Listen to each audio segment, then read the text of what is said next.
Now we're ready. Okay. Hello, babes. Hello, and welcome back to Two Girls with a Case. Tonight, I am taking over this case. Well, it'll be like a two-part special, but for this one, I am taking over. Yeah, a double feature. There we go. So I am going to bring you guys, I don't know how long this case is gonna be, but it was an interesting case, and I just really want some feedback on it. So, Marissa, have you ever heard of the murders of the Armisher sisters? Hmm.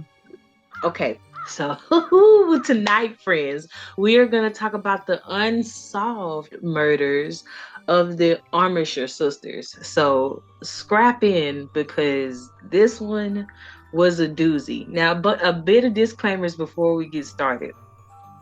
Trigger warning, just because it's like this is about elders. It's a case about like elderly abuse, and so it makes me sad. So just beware if you're watching, like there is some things that happens to the elderly community, and I just want you to be aware of everything before I tell you. And the crime scene is a little gruesome in some aspects, but let's jump into it. So on May 6th, 1956, in Ormskirk, Lancashire, the bodies of Sister Margaret Jane Amisher and Mary Amisher were found by two friends. Now, I was like, where is this place? Because I have no earthly idea where this place is. So, Lancashire is located in England. Now, Ormskirk is located in West Lancashire. That's how I say it. Now, if the pronunciation is wrong, friends, keep the ball rolling with me, okay? But for you people who don't know your geography, like I don't know mine, that's helpful to know, okay? So this is happening in England, okay?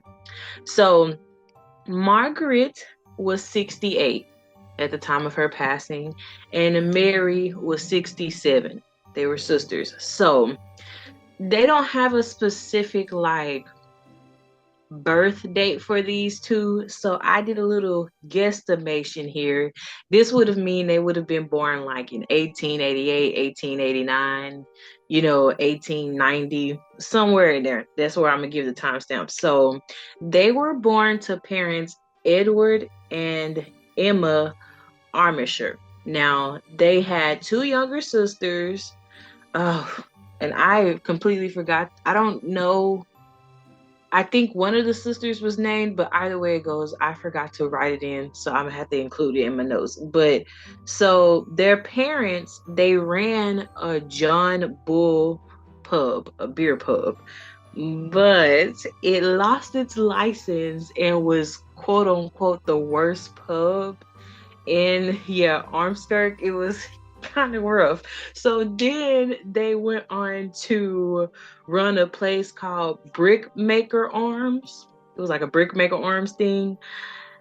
That also went out of business. And when it went out of business, it actually became a dwelling house for the sisters. And apparently it was like massive. And like there was 10 rooms in that mug. Like it was very it was two cottages up in this piece. It was really nice. It was really up there. And so the shop was like located, so the sisters, they owned the shop. It was located on the corner. Now this shop, it was a sweet shop and a tobacco shop, okay? And so people who talked about the sisters said things like they were so sweet, they were so nice, like they were helpful, harmless, all that jazz. They were spinsters. They were no taller than 5 feet. And so that really broke my heart too, because my baby girl, she like 5'3", 5'4" on a good day. You know what I'm saying? So just thinking about the tininess of these people, my heart. So also along with this, these people, they had no husbands, they had no kids, they didn't even have wills. It was just I'm guessing that they, were just kind of close with each other. So the building was actually renamed Ivy Dean. where they were staying, like Dene, Ivy Dean. Yeah, that building, the old brick maker. So one of them, Mary, she was known as Aunt Polly. Now that made me want to do this case more. So for you viewers, my grandmother, her name was Parthenia, and we called her Polly, and she was a blind piano player. So anytime I hear the name Polly, my heart immediately gets soft because that girl was my girl. So, okay, 6 years. I'm gonna give y'all backstory before I tell y'all what happened to these people. Well, no, okay, I'm gonna save that. I'm gonna save that one because that ties into this. Okay, so now when they were found so they were found in the back of the kitchen towards, like, if you come from outside, there's a door right there, and they were found like right there at the door. And from if you come from outside, apparently there's a blood trail that leads from the backyard into the kitchen. And so they were found by two friends who first went through the backyard, and when they saw the blood trail, the female, her name was Mrs. Whitehouse, she could not go in because it was just horrific. So she had another friend there with her, which I didn't even write his name down, but he actually went into the kitchen to see the crime scene. And apparently both of them lived on this street, like a couple of blocks down. And this was located on the street named Churchill. So the bodies were found bloodied up. They still had on there like cardigans and stuff like that. The weapons that were found was a kitchen poker.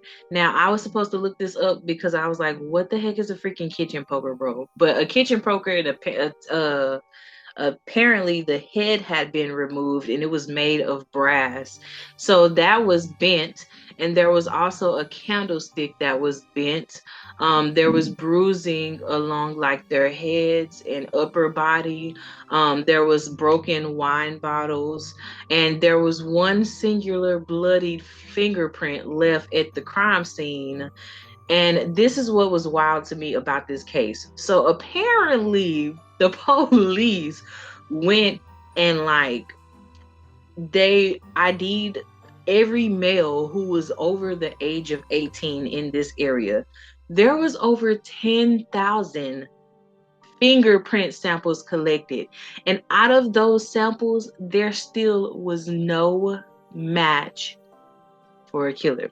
Now, so let's rewind this a little bit because somebody's senses were tingling.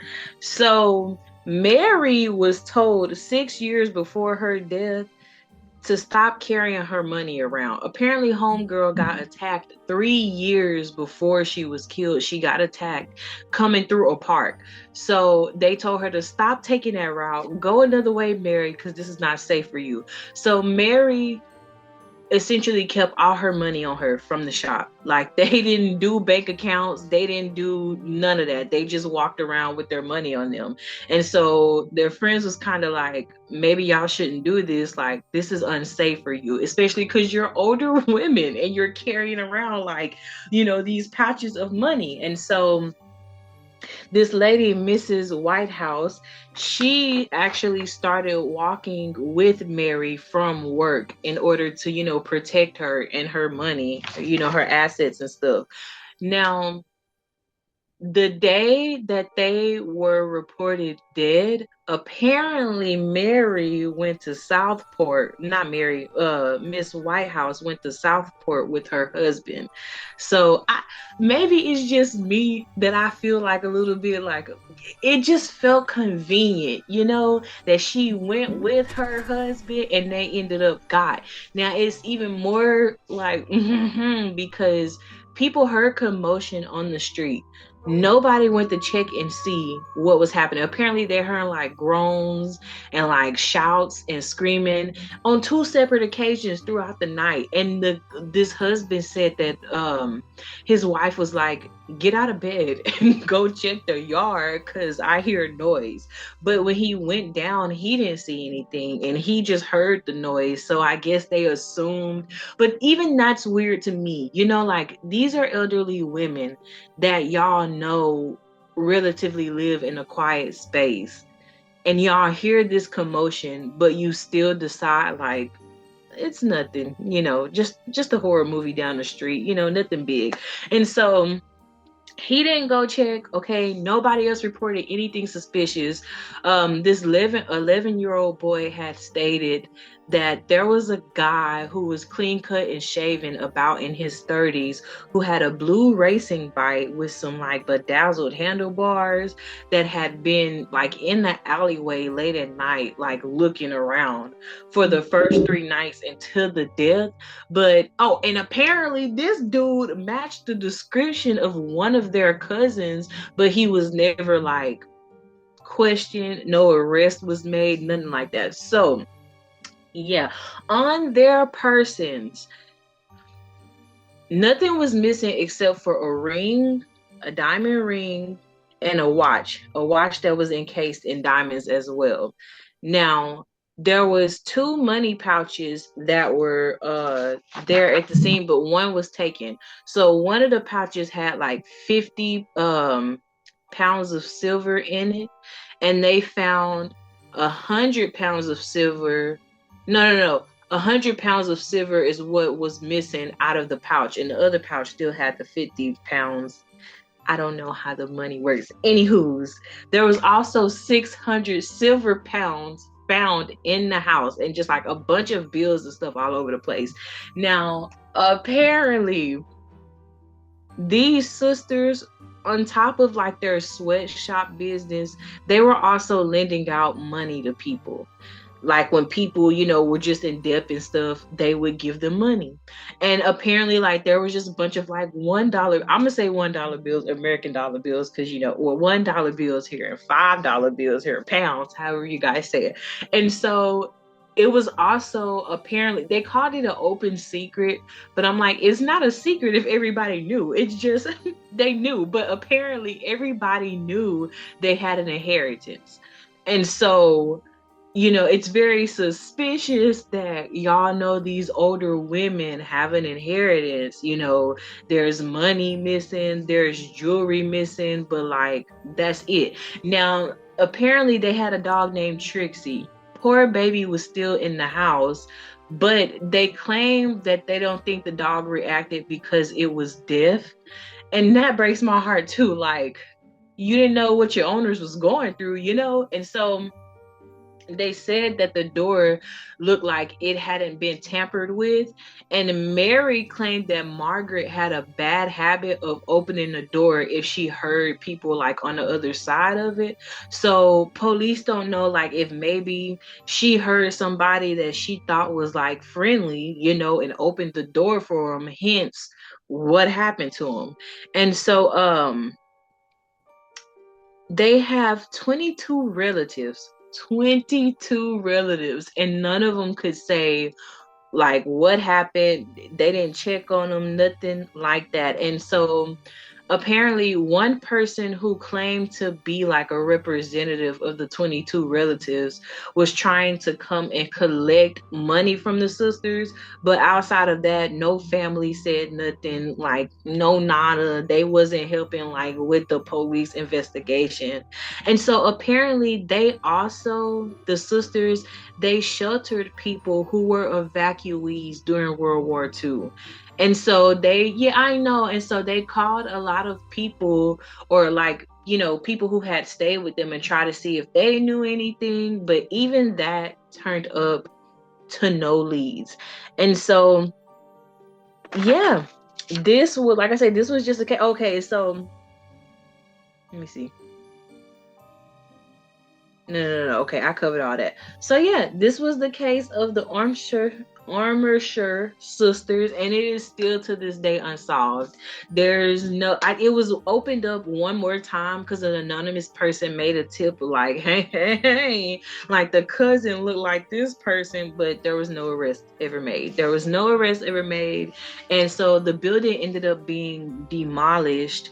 And the news was just talking about how it was really a sad and violent crime. Like they were trying to offer reward money for anybody who could have any information, but there was just never any leads. And the only other thing that they talked about behind this was there was a kid, he was younger than them. He ended up like poisoned on this same street, but his building was like right beside their building.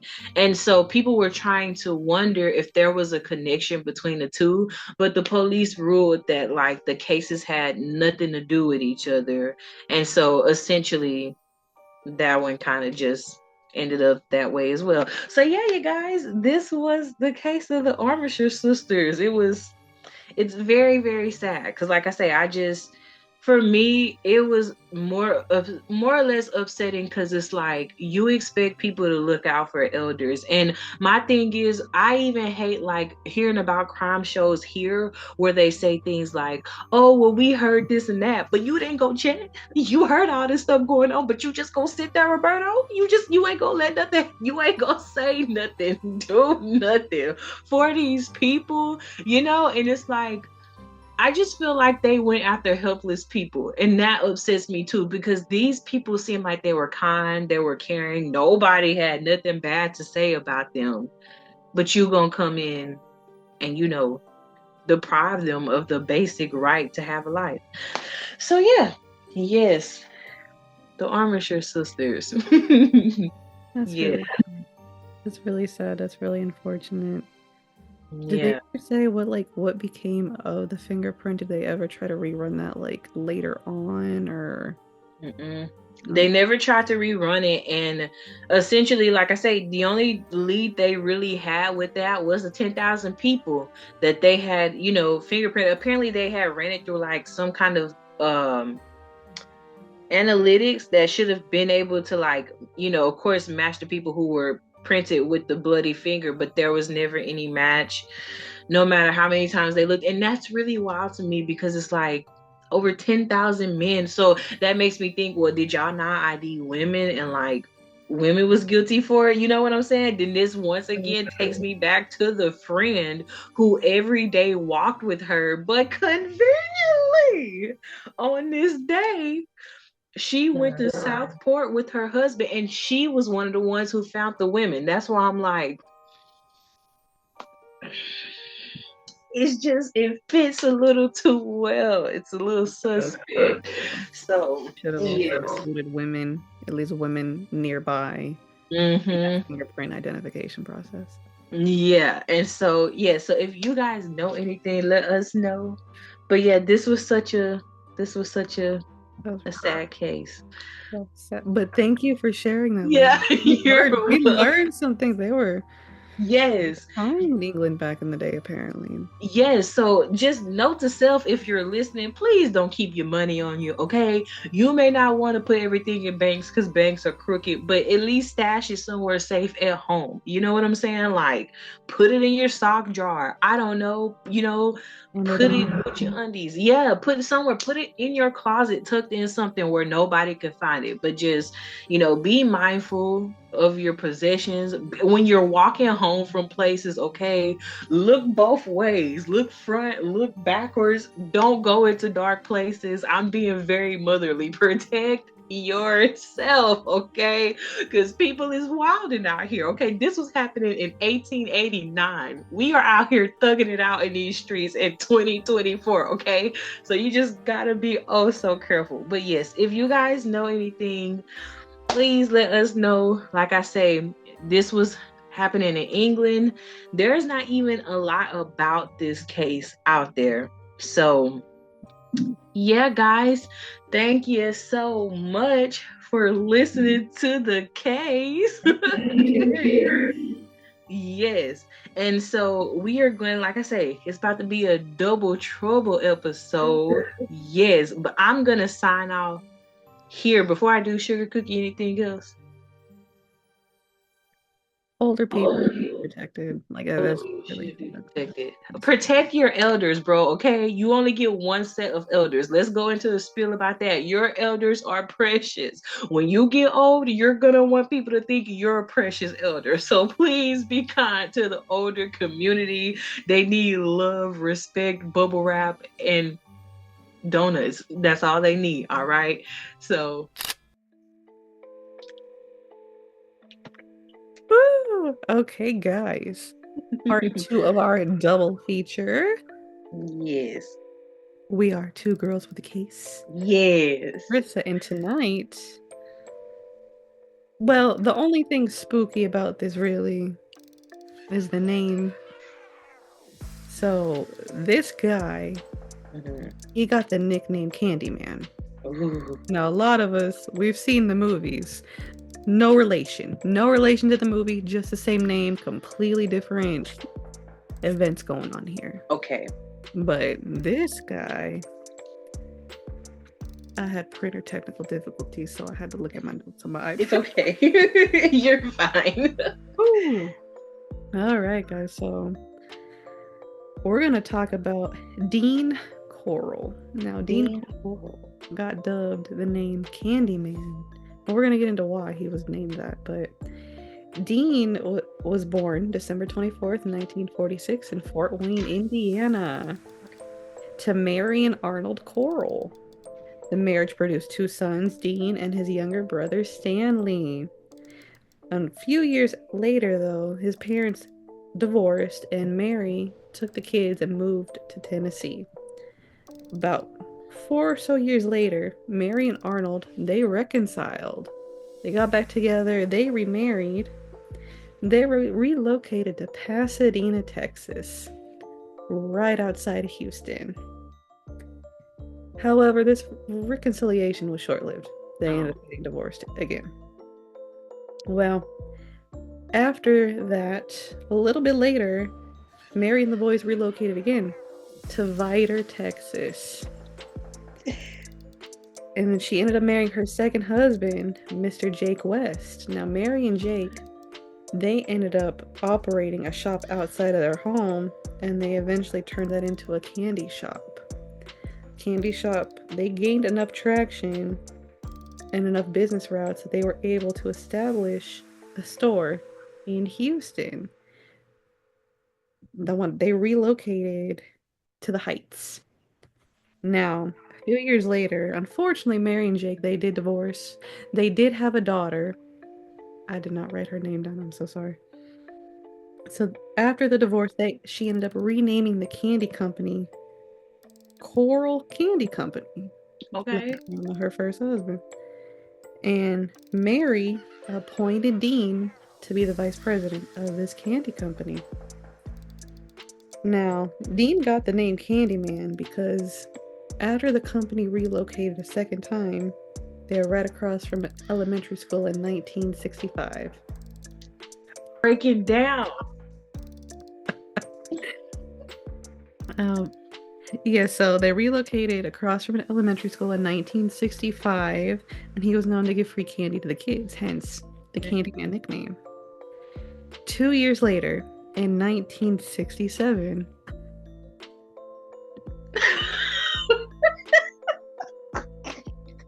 we're having some technological difficulties here. I'm so sorry. So let's see. I got 9 minutes left. Let me see if I can get this on the road. 2 years later, in 1967, Dean befriended a 12-year-old boy by the name of David Owen Brooks. Now, David plays a very important part in this story.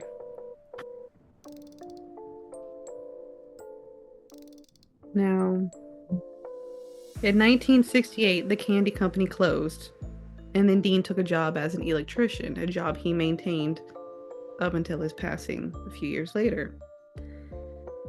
Now, the thing about Dean, he wasn't such a nice person. And Dean, unfortunately, was very, very prolific in abducting kids, teenagers from the ages of 13 up until 20 years old. Gosh. Now, in the majority of his abductions, he was assisted by David, and also an acquaintance of David. His name was Elmer Wayne Henley. A lot of his victims were mostly friends or acquaintances to either Dean or David and Elmer himself. Here's the thing, though. Dean almost bribed David and Elmer into assisting him into these abductions. Now, please make note that David and Elmer were both significantly younger than Dean. And then the background on David and Elmer is they were both from humble beginnings, and he would offer them $200 per victim. Each person that they had lured to him, that's $200 a piece. Now, he either would have them assist him by offering them vehicles as well as another form of bribery to help him obtain his victims. Now, between 1970 to 1973, it is estimated that there are at least 28 victims of Dean Corll. Now, should have started this off when I began this. We want a trigger warning here. Viewer discretion is advised, and I've left a lot of the gruesome details out because majority of these victims were underage. Most of them were about teens, mid-teens, but all male, and Dean's way of doing things, he assaulted them and then he killed them. And now he put their bodies, he had kind of separated them into 4 different places. Now, there was a boat shed where majority of them were located, and then there was the beach on Bolivar Peninsula, not too far from Galveston. And then there's also a location close to Lake Sam Rayburn, where his family had a cabin, or on a beach in Jefferson County. Now, it wasn't until 1971, though, when Elmer, aka Mr. Henley, his last name Henley, was introduced to both David Brooks and Mr. Corll.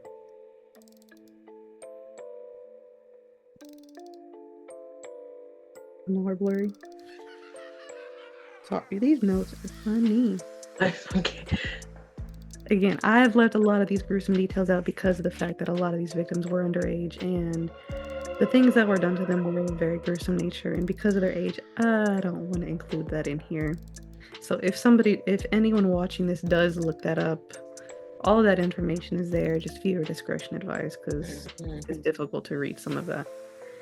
Now, it was not until August 3rd, 1973, when Dean Corll killed his last victim, a 13-year-old boy who was later identified amongst other victims in the boat shed.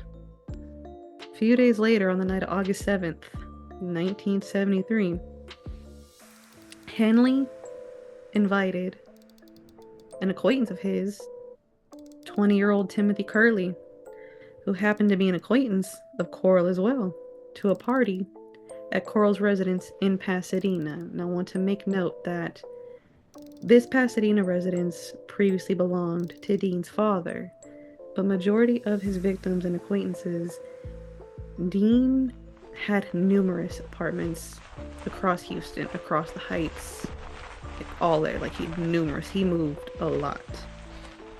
Now, back to this residence in Pasadena. So, on August 7th, he invited Curley in a few hours. They were there drinking, sniffing some fumes off of the paint cans and stuff. Well, a few hours later, they left and they returned back to the Heights, close to where Elmer's home was. Well, when they got there, they encountered Elmer's 15-year-old neighbor, a girl by the name of Rhonda Williams. And then Rhonda was standing outside, and they encountered each other, and she was saying how she didn't want to return home that night because she had an altercation with her dad. So Elmer was like, hey, come with us to Pasadena. You want to come to a party? Sure thing. So she gets in the car with them. They go back over to Dean's house. And by 3 a.m., they make it. Now, all of Dean's victims or male.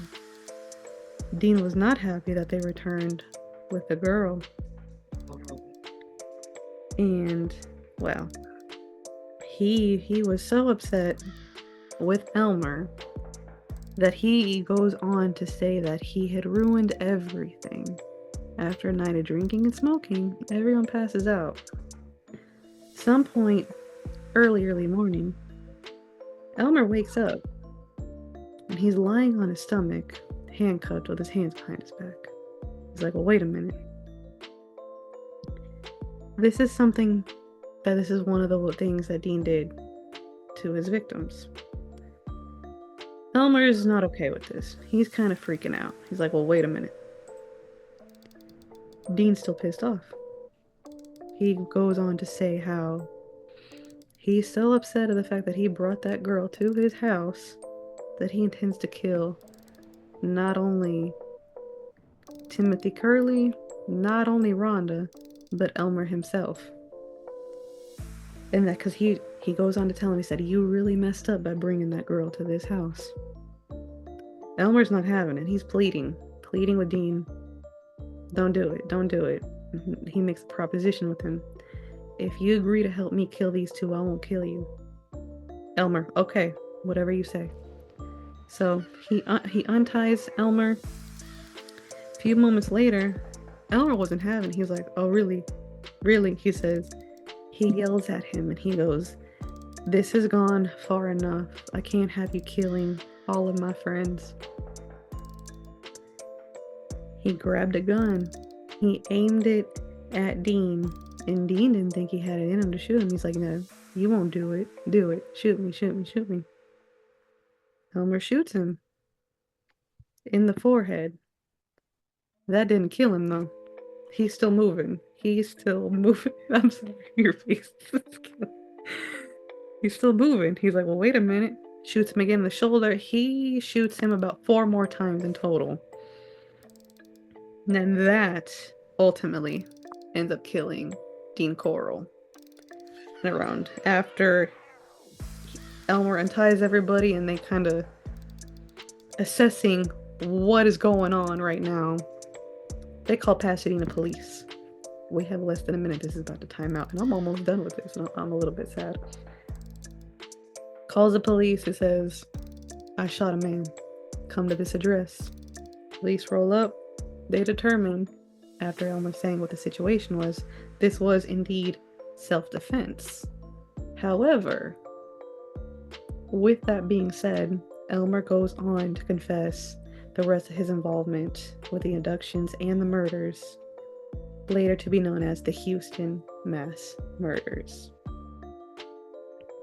But there's somebody I haven't mentioned in a little bit. You remember David? So a few, the next day or a few days after Henley confessed to his involvement in the Houston mass murders along with Dean, Brooks also came in later confessed to his own involvement into the murders. Now, both Brooks and Henley received life sentences for their involvement. Henley is actually serving 6 consecutive life counts, and he is 68 years old. Because the thing about Edward, Mr. Henley, he assisted in some of the abductions and some of the murders, but he did not do it to all of the victims. Okay. And that was also the case for Mr. Brooks. However, Brooks died in 2020 due to COVID. Oh, man. But yes, I believe that there is only one victim that they were unable to identify, and it was one of the first victims that Henley helped Coral abduct. Mm-hmm. They were not able to. They did not find his body, or they did not know his identification. Mm-hmm. Because this one was not an acquaintance. This was just one that was walking on the street, and it just unfortunately did not end well.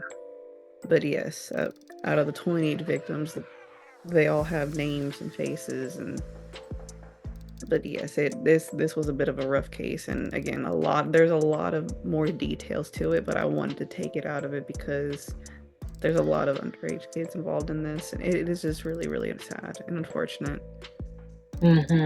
Yeah. So I wanted to ask, so the ex-wife, was she just like unaware of the type of person he was? Because she put his ex-wife, the one who owned the candy shop, she made him president of the yeah, I'm sorry. I could have specified. But yeah, did she like have any knowledge of him being like a little twisted and decrepit up there, or There was a point during when she first had the candy company. mm-hmm. I didn't write down his name, but he was a teenage worker, and Mm-hmm. he did state that like, hey, your son's making me uncomfortable, and I want to say he attempted to assault him, and he told her of that. Unfortunately, she kind of dismissed him. Well, she did not kind of. She basically dismissed him, and she fired him. Yeah. So unfortunate things that did happen, but he was not unalived. Mm-hmm. Positive aspect of that. There's Yeah. unfortunate aspects of that. But his mother, what I forgot to mention is his sister and his mother, after like the candy company officially closed down, they ended up moving to Colorado after the candy shop was closed, and she was calling Dean all the time. However, she never came back down to Houston, so she never saw him again. She outlived him because when Edward shot him and all that was going down, Dean was 33 years old. Gosh. His mother and his sister, I believe his sister has already passed away, but she also outlived him, and I believe his brother may still be alive, but I really didn't find that much information on him. But yeah. Okay, and so my next question is like just out of curiosity. So I don't want to be offensive when I say this, but well, I guess let me put it like this. Was he a lover of men? And that is why he committed like such heinous crimes against, like openly, because there are some cases where privately they're like that. So it seems like that's why they kind of lash out. A lot of speculated that he was gay. I believe, I don't know who confided in, but he did say that he, I don't know if he was openly out to his family. That part I don't know, but he did confide in somebody and say, like he was having, when he was in the army, that's when he like had his first romantic relations. Okay. But yes, Dean's case, I would categorize him specifically as pedophile because of majority underage. But yes. Okay. Yeah, and that is just, I feel bad for the accomplices in the aspect of like y'all were kids, like I can understand how they could have been bribed into that lifestyle, but part of me just hate that like it was so many victims for him to be like, hey, no, like this isn't right. And then too, part of me wonders like, if your life wasn't on the line that day, like would you have really changed sides? Like, did this just all of a sudden, change for you because your life was at stake here? Like, all these people who thought that you were their friend, and I understand the mentality behind it, but still, like, you really telling me we friends and $200 is what I'm worth to you? Like, you gonna take me out here for this? Oh, and so Rhonda, what did she? So how am I wanted to know more about her. Like when they went back to the party, was there more people there? And like she was just the only girl. Oh, so it was just them left. Them. She was also drinking, smoking with them. She passes out, and then after Edward came to, things went left. Because Dean was basically trying to get Edward to, trigger warning, assault Rhonda and then ultimately unalive her. and Edward was acting like he was going to do that, but like then he got the gun and was like, absolutely not, we're not doing this, because Dean was actually trying to assault and unalive Timothy, and Dean had Got you. both of these things to go on simultaneously at the same time. Yeah. And Edward was like, we're not. This is a wrap. This is a wrap for me. But yeah. That's wow. Okay, so another question, or more or less, did they make mention of it? So, like, people who like had kids who went to the school across the candy shop, Itodo, like, how did they describe this guy? Like, did they all think like, oh, he was a friendly man, like he was just a local nice guy? Oh, he's just a king and he's giving us time, Yeah. la la la. And then it wasn't until because that they moved locations, and I think there was like another move of locations to where he was no longer across from that school. Okay. He kind of had like setups to where I don't know, there was a pool, there was something there to where he was trying, to lure, to potentially, groom and Got you. those sorts of things. But that was their impression of them, and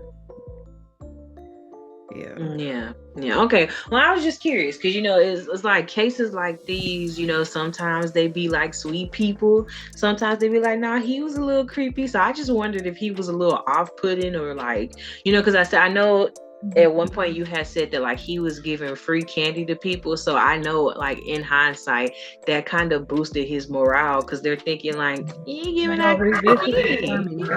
Yeah. That's how he would present himself to people, and then to ultimately Yeah, the he was going to do what victim. he wanted to do. They were like, this is who you really are, unfortunately. And just Yeah. Well, rest in peace to all the victims. I mean, I'm happy on one hand that almost all of them got identified and that there was like some form of justice.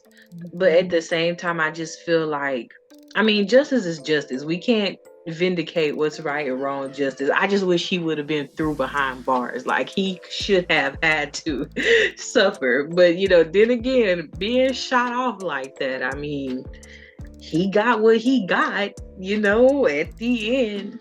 But yeah, that's such a heartbreaking case, man. I cannot even imagine being an accomplice in anything like that or being a victim. Like I say, you think you just, going out to hang out with these people, and here it is, your life on the line on a bright Tuesday, simply because you exist. And that's just, along with protect your elders, protect your kids, man. To the kids, if there's any kids watching, first of all, I hope you don't. But if you are watching, if you have younger siblings, please watch them. Like, this stuff is for real. People will snatch and grab, like, literally for no reason. It takes 2 seconds, if even, for them to snatch and grab. So don't take candy from strangers. That sounds so funny, but I mean, people are conniving, and they will try to bribe you if they're older. You want the bag of chips? Come get the bag of chips. No, you don't want nobody's chips.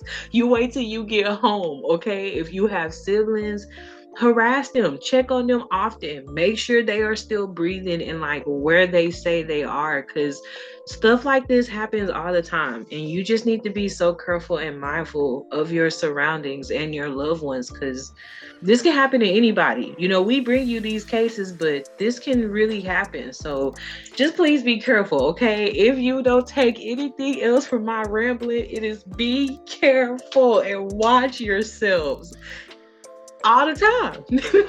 Yes. be careful of who you come in contact with, and Yes. make sure you're aware of where your loved ones are. If they say they're going somewhere, know who they're with. Yes. No. Just do background checks on everybody. We don't care. Everybody got to get the smoke, okay? Mom, dad, sisters, brothers, everybody. The dog, Cujo, got to get a background check too. You need to know what kind of breed he is, okay? If he chipped, if he neutered, if he don't like the smell of biscuits, you need to know everything, okay? Just be safe, please. But thank you so much for this case, Marissa. I mean, that's wild, because when you said the Candyman, I was like, the movie? Listen, when I first saw the name, I was like, oh, and I'm like, that's where the movie get like some form of inspiration from. And I looked up, I was like, oh, no, absolutely not. They just have the same name. There's zero correlation there. And that's wild. And then two viewers, you know, I'll just say we are located in Texas, so we know a lot of these spots that was talking. Like when you said Sam Raymond, I'm like, wait a minute, they went to the backwoods of Jasper. That's wild too. I'm telling you, stuff happens close to home, and that's crazy, especially because Houston, it is much bigger now, but still, like with it being so massive, I am just so shocked that like it went on for as long as it did without more attention. You know what I'm saying? Because I feel like that's such a big area where like if things like that happen, people kind of notice that almost immediately. A lot of parents, like they did missing posters and things of such, but because of the nature of what had happened to them was a little Yeah, graphic, I didn't want to get it too in depth got you. on those details, but there were missing person flyers, Okay. like there those things were happening. Okay.